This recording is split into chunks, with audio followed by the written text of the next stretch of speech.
আপনারা জানেন যে আসাম সরকারের যে ফি ওয়েভার স্কিম, সেই স্কিমকে সুন্দর এবং সুষ্ঠুভাবে বাস্তবায়ন করা হচ্ছে না।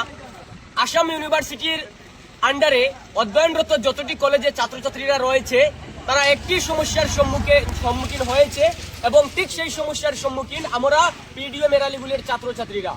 আজকে আমরা অত্যন্ত সুন্দর সুষ্ঠুভাবে শান্তি শৃঙ্খলা বজায় রেখে আমরা গণতান্ত্রিক পদ্ধতিতে পিডিও মেরালিগুলির ছাত্রছাত্রীরা আমরা ঐক্যবদ্ধ হয়ে সরকারের কাছে আমরা একটা দাবি জানাতে চাই যে আমাদের একটাই দাবি যে লাস্ট ইয়ার যেভাবে ফ্রি এডমিশন দেওয়া হয়েছে, ব্যাকলগ এবং এরিয়ার পেপার থাকা সত্ত্বেও যাদেরকে ফ্রি এডমিশন দেওয়া হয়েছে, ঠিক এই বছর আমরা আবারও আসাম সরকারের কাছে, আবারও শিক্ষা বিভাগের কাছে, আবারও আমরা ইউনিভার্সিটির কাছে আমরা অত্যন্ত কঠোর ভাষায় দাবি জানাচ্ছি যে আমাদেরকে আবারও ফ্রি এডমিশন যাতে দেওয়া হয়।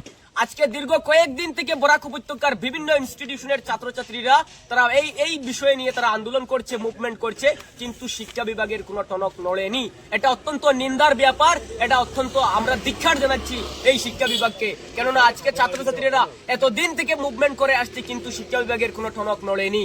আজ একইভাবে আমরা পিডিও মেরালিগুলির ছাত্রছাত্রীরা ঐক্যবদ্ধ হয়ে আমরা সরকারের কাছে দাবি জানাতে চাই। আমাদের এখানে এনএক্সার নেওয়া হয়েছে, বিভিন্ন ছাত্রছাত্রীদের মতামত নেওয়া হয়েছে, কলেজের ছাত্রছাত্রীদের বিভিন্ন ধরনের দুর্ভাগ্যের কথা, বিভিন্ন ধরনের কষ্টের কথা ছাত্রছাত্রীরা এখানে স্টোরি হিসাবে লিখেছে।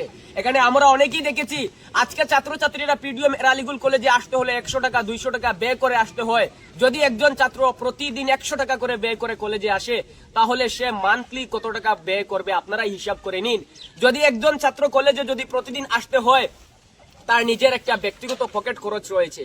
কিন্তু এখানে যদি প্রতি 6 মাস পর পর শিক্ষা বিভাগকে এডমিশন ফিজ অনুযায়ী যদি 6000 টাকা 7000 টাকা দিতে হয়, তাহলে আমরা এই এরালিগুল পন্ডিত দীনদয়াল কলেজে আমরা কেন আসতাম? তাহলে তো আমরা দিল্লি জামিয়া মিলিয়া ইসলামিয়া ইউনিভার্সিটিতে পড়াশোনা করতাম, আমরা এমইউতে পড়াশোনা করতাম, আমরা অক্সফোর্ড ইউনিভার্সিটিতে পড়াশোনা করতাম।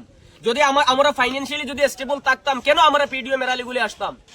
আমি আসাম সরকারের কাছে, শিক্ষামন্ত্রী ডক্টর রনজ পেগু মহাশয়ের কাছে আমরা অত্যন্ত সম্মানের সহিত, শ্রদ্ধার সহিত পিডিও মেরালিগুলির কলেজের ছাত্রছাত্রীরা আমরা আপনাদের কাছে অনুরোধ করছি, আমরা দাবি জানাচ্ছি, অত্যন্ত সম্মানের সহিত আপনাদেরকে বিনম্রভাবে অনুরোধ করছি, আপনারা যাতে ফ্রি এডমিশন বহাল রাখুন।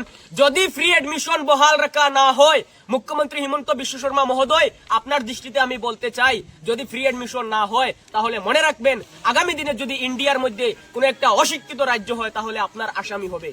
যদি আপনি আসামকে সুশিক্ষায় শিক্ষিত করতে চান, আসামের ছাত্রছাত্রীদেরকে অগ্রগতির দিকে নিতে চান, আপনার আসামকে যদি আপনি শিক্ষিত রাজ্যের মধ্যে একটি স্থানে নিয়ে যেতে চান, তাহলে আপনি এই সমতা বজায় রাখুন, ছাত্রছাত্রীদেরকে ফ্রি এডমিশন আবার দিন। যদি ফ্রি এডমিশন দেওয়া না হয়, তাহলে হিমন্ত বিশ্ব শর্মা মহোদয়, শত শত ছাত্রছাত্রীরা উচ্চশিক্ষা থেকে বঞ্চিত হবে, শত শত ছাত্রছাত্রীরা বিভিন্ন কর্মে লিপ্ত হবে, অন্যত্রে চলে যাবে। তাই আপনার আসামকে শিক্ষিত রাজ্যের মধ্যে একটি রাজ্য হিসাবে গড়ে তোলার জন্য আপনি ফ্রি এডমিশন বহাল রাখুন। আপনি অনেকবারই বলে থাকেন আসামকে একটি উন্নত রাজ্য করতে আপনার যথেষ্ট ভূমিকা থাকে।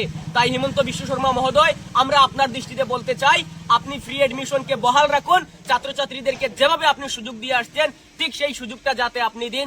আমরা আপনার প্রশংসা করি হিমন্ত বিশ্ব শর্মা মহোদয়। আপনি নিযুত ময়না স্কিম, বাবু আচনি আর বিভিন্ন ধরনের বিভিন্ন ধরনের স্কিম ছাত্রছাত্রীদেরকে দিয়েছেন, সেটা আমরা নিঃসন্দেহে প্রশংসা করতে পারি।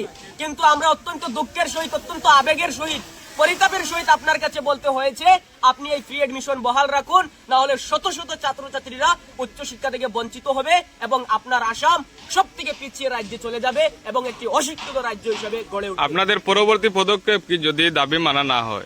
আমার সহযোগী ভাই আগেই বলেছেন, যদি শিক্ষা বিভাগের কোনো টনক না নড়ে, আমরা পরবর্তীতে বরাক উপত্যকার বিভিন্ন ইনস্টিটিউশনের ছাত্রছাত্রীরা আমরা ঐক্যবদ্ধ হয়ে আমরা আসাম ইউনিভার্সিটি ঘেরাও করতে বাধ্য হব। প্রয়োজনে আমরা শিক্ষা বিভাগের বিরুদ্ধে যেতে আমরা সর্বদা চেষ্টা রাখবো। ওকে।